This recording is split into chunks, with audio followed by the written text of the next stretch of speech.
દાહોદ જિલ્લામાં અંધશ્રદ્ધાનો એક ચોંકાવનારો કિસ્સો આવ્યો સામે, જ્યાં મધ્યપ્રદેશના સ્વજનો પોતાના મૃતક સભ્યના આત્માને લેવા માટે તાંત્રિક સાથે હોસ્પિટલ પહોંચ્યા। 3 મહિના પહેલા અકસ્માતમાં એક વ્યક્તિનું મોત થઈ ગયું। મૃતકના સ્વજનોનો એવો અંધશ્રદ્ધાભર્યો વહેમ હતો કે અકસ્માતમાં મૃત્યુ થવાના કારણે મૃતકનો આત્મા હજુ પણ હોસ્પિટલ કે આસપાસના વિસ્તારમાં ભટકી રહ્યો છે। સ્વજનોએ હોસ્પિટલના પ્રાંગણમાં તાંત્રિક વિધિ અને પૂજાપાઠનું આયોજન કર્યું, જેણે લોકોને આશ્ચર્યચકિત કર્યા। તાંત્રિકનું આ અસામાન્ય વર્તન જોઈને હોસ્પિટલમાં હાજર અન્ય દર્દીઓના સગા અને સ્ટાફમાં કુતૂહલ તેમજ ભયનો માહોલ ફેલાયો। ધૂણતી વખતે તાંત્રિકે કેટલીક અગમ્ય ચેષ્ટાઓ કરી હતી, જે લોકોની ભીડનું કેન્દ્ર બની। જાહેર સ્થળે આ પ્રકારની અંધશ્રદ્ધાભરી પ્રવૃત્તિ થવાને લઈને પણ અનેક સવાલો ઊભા થયા।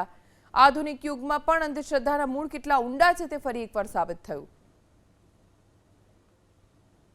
हमारे पापा जो एक्सीडेंट हुआ था 7 जुलाई को, तो हम यहाँ एडमिशन इलाज कराने लाए थे। तो उनके बाद उनका यहाँ अंतिम सांस उन्होंने यहाँ पे ली। उसके बाद हम क्या अभी ये क्या हॉस्पिटल में लाए थे, या उनके बाद से हम फिर लेने आए हैं। अभी दिवाली का त्यौहार आ रहा है था, तो उसमें क्या बिठाने का, जैसे हमारे रिवाज में रहता है, हिंदू रिवाज में बिठाने का, इनको बिठाए घर ले जाएंगे। ये घर नहीं आ रहे थे, तो हम लेने आए थे सब मिल के इनको ले जाके इनकी सेवा सागरी घर पे पूजा पाठ में सब सेवा सागरी करेंगे अब इनकी भर तक। इनकी ये महाराज हम घर से ही लाए थे उधर से। ये हमारे ये लोकेंद्र सिंह गामड़। ये महाराज कौन से गांव का है? ये महाराज हमारे भोला सा गांव के।